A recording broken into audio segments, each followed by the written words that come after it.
তুমি তো লাভ দিয়ে মরে যাবে, বেঁচে যাবে, কিন্তু তোমার বাবা মা তাদের কথা তুমি একবারও ভাববে না। You coward. তোমার বাবার ফোন নাম্বার দাও, তোমার মার ফোন নাম্বার দাও, আমি তোমার ফ্যামিলিকে জানাবো। হারি আপ, ফোন নাম্বার বলো। আমার কেউ নাই। হোয়াট?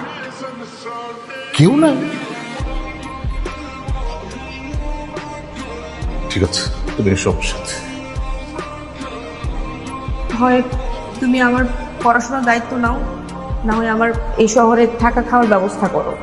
সবসময় তো টাকা টাকা করো, কারণ আমি বিশ্বাস করতে পারতেছি না যে তুমি আসলেই ভালোবেসে আমার সাথে আসো নাকি আমার সবকিছু দেখে আসো।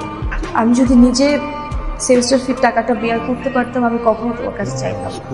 আমার নিজেরও তোমার কাছে এভাবে টাকা চাইতে খুব লজ্জা লাগে।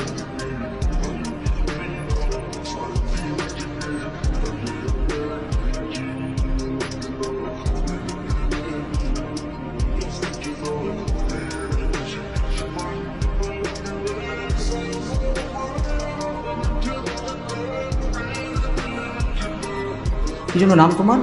সন্দেশ। খুবই সুন্দর নাম। কে কে আছে তোমার ফ্যামিলিতে?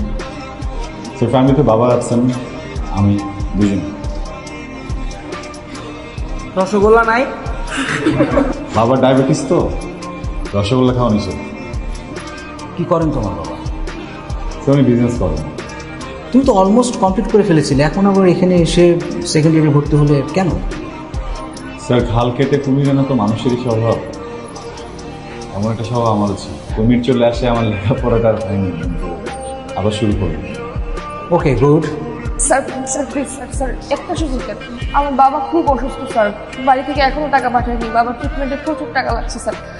বিষয়টা সেমিস্টার ফি নয় রোহি, তুমি যদি আরো লেট করো সেমিস্টার ফি দিতে তাতে কোনো সমস্যা ছিল না। ব্যাপারটা হলো তুমি একটা পাখি বাজবে, কিন্তু লেখাপড়া করো না, তুমি ক্লাস ফাঁকি দিয়ে এদিকে ওদিকে ঘুরে বেড়াও। আসসালামু আলাইকুম। আমসলাম। আমি আসলে শাহেদের ফ্রেন্ড না, গার্লফ্রেন্ড। ও আমাকে লাস্ট 1 বছর যাবৎ বিয়ের কথা বলে ঘোরাচ্ছে, বিয়ে করছে না। 7 দিন যাবৎ আমি তাকে কোনো ফোনে পাচ্ছি না, সে আমার সাথে দেখা করছে না, কথা বলছে না। আমি ভাবলাম আপনার সাথে এসে ডিরেক্ট কথা বলি, সবকিছু ফয়সালা আপনার সামনে হোক। শাহেদ, তুই এসব কি শুনছি? বাবা, ও আমার পরিচিত, ওর সাথে আমার রিলেশন ছিল, অ্যান্ড একটা পর্যায়ে গিয়ে আমি ভাবছিলাম যে ওর সাথে আমার যায়। ও একটা গোল্ড ডিগার বাবা, ও টাকা পয়সার লোভী বাবা। শি ওয়াজ ম্যারিড, আমি মানি ওর সাথে আমার রিলেশনশিপ ছিল, বাট আমি কোনোভাবেই জানতাম না বাবা রিলেশনশিপের আগে দ্যাট ও ম্যারিড ছিল। ওর হাজব্যান্ডকে ডিভোর্স দিয়ে আসছে আমার কাছে। শাহেদ, আমি তোমার কাছে কখনো এটা আশা করিনি। আমি যা করেছি সবকিছু ওকে ভালোবেসে করেছি। আমি শুরু থেকে বুঝতে পেরেছি যে তুমি একটা অসভ্য ফ্যামিলি থেকে এসছো, তুমি বের হয়ে যাও, যাও।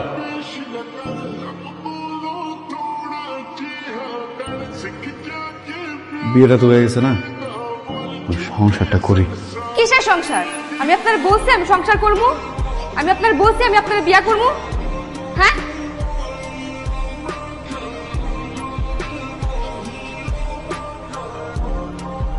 এই যে শোনেন, আমি সিদ্ধান্ত নিছি আমি ঢাকা গিয়ে পরীক্ষা দিব। ঢাকায় পরীক্ষা দিতে বকিলিকা? এই আনকার ভার্সিটিতে পড়ো? না, আমি ঢাকায় পরীক্ষা দিব। তোমার দেখাশোনা করবো কে? আপনারে আমি আগেই বলছিলাম আমি আমার ইচ্ছা মতো পড়াশোনা করব।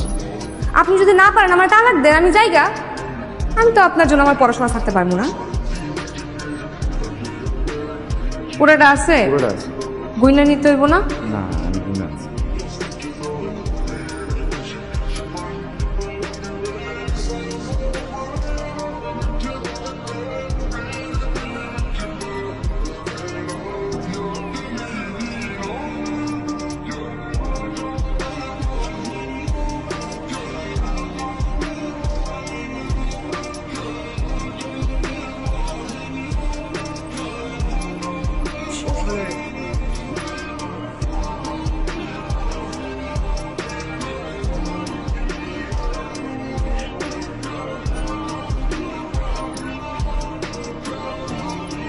সন্দেশ, আমি তোমাকে এখানে দেখে খুব খুশি হয়েছি।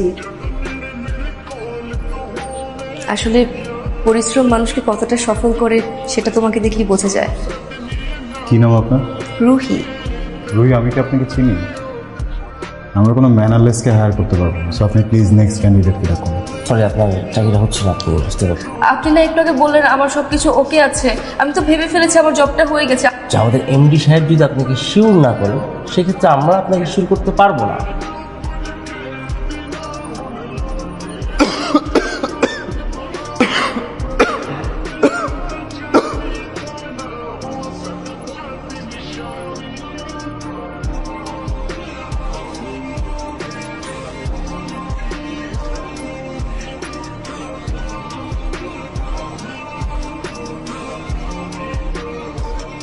তোর কাছে আমি হিসাব চেয়েছি।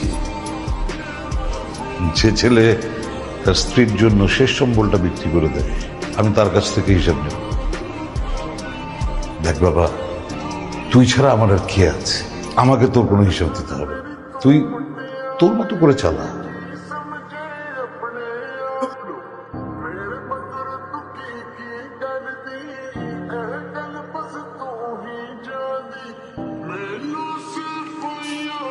এই কাগজটার মধ্যে একটা সাইন দেবেন। জি দেন, জি দেন এখানে।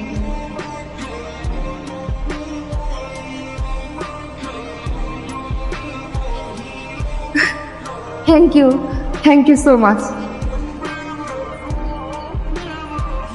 তোমার যে হাজব্যান্ড ছিল সে তো ওই দিনই মরে গেছে। ওকে আমি নিয়ে এসেছি, ও আমার ছেলে।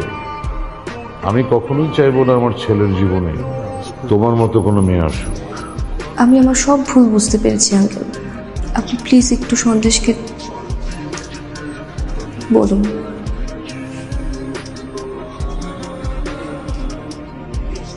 আমি তোমাকে ডিভোর্স দিয়ে আমার কোনো মুখ নেই তোমার সামনে এসে দাঁড়ানোর মতো। আমি নিরুপায় সন্দেশ, আমি শুধু চাই তোমার পাশে আমার বউ হিসেবে স্বীকৃতি পেতে।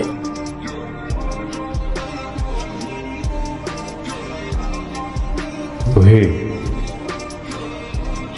আমি ভাবছিলাম তোমার মতো একটা মানুষ যদি আমার জীবনে থাকে, আমার জীবনে হয়তো আর কোনোদিন কোনো আফসোস নেই। আমি সেইখানেও ঘুরছিলাম। তোমার ভালোবাসার জিনিস আর কোনোদিন নিজের চেহারাটা আমরা দেখতে পাবো।